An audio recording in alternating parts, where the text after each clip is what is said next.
Hola gang, j'espère que vous allez bien. Alors aujourd'hui, je vais vous partager la quatrième clé pour manifester l'abondance dans toutes les sphères de votre vie.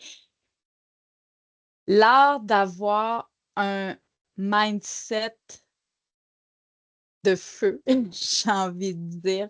En fait, tu dois comprendre que dans la quatrième clé, c'est un mode de vie. D'apprendre à aligner son esprit, ses pensées, complètement avec les désirs du cœur et vice-versa. Donc, les désirs du cœur, qu'on les puisse les amener en harmonie et en alignement avec l'esprit et faire un avec le corps. Je ne te cacherai pas que c'est l'une des clés qui est le plus difficile à maintenir. Tu dois comprendre que d'avoir un esprit positif, vraiment aligné sur qu'est-ce que tu désires. C'est non seulement un mode de vie, mais c'est un travail à temps plein. Dès aujourd'hui, je t'invite à accepter cette réalité-là. Parce que dès qu'on commence à embrasser un nouveau mode de vie plus positif, donc dans nos objectifs aussi, donc qu'est-ce que vous désirez aujourd'hui? Qu'est-ce que vous souhaitez devenir?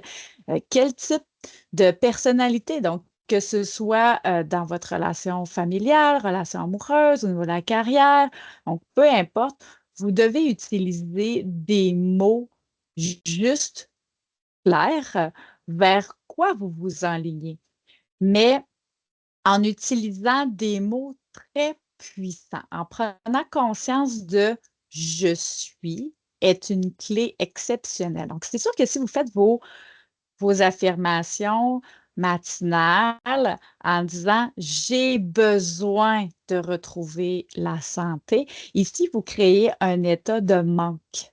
Déjà, donc oui, vous faites une demande à l'univers, mais vous êtes dans l'incohérence de ce que vous souhaitait incarner dans le ici et maintenant. Et c'est ça, la clé la plus puissante, c'est d'être constant dans ce que l'on souhaite malgré les doutes. Et là, oui, vous me dites, Julie, c'est pas toujours évident, le doute s'installe, la peur s'installe. Vous avez raison.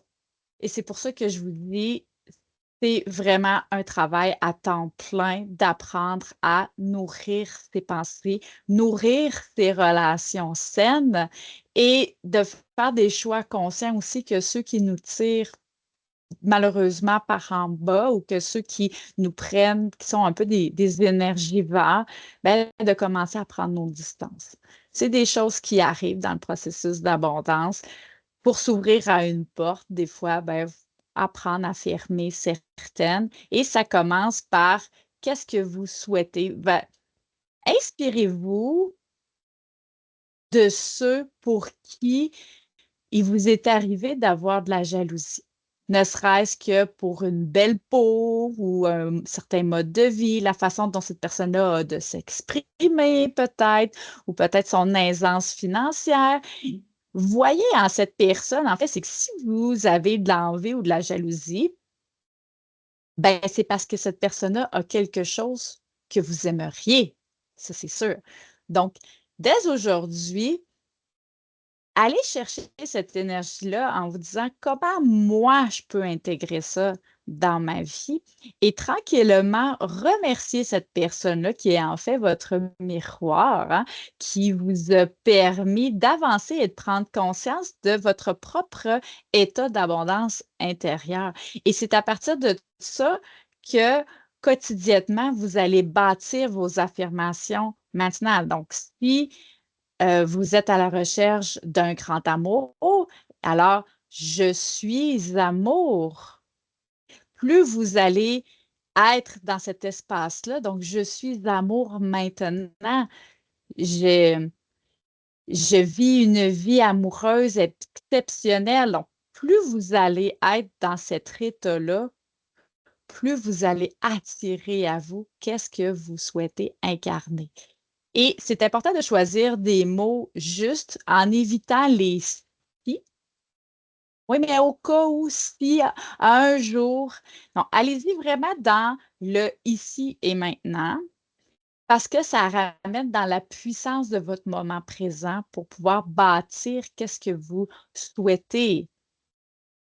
Ne négligez jamais la façon dont votre voix peut s'exprimer.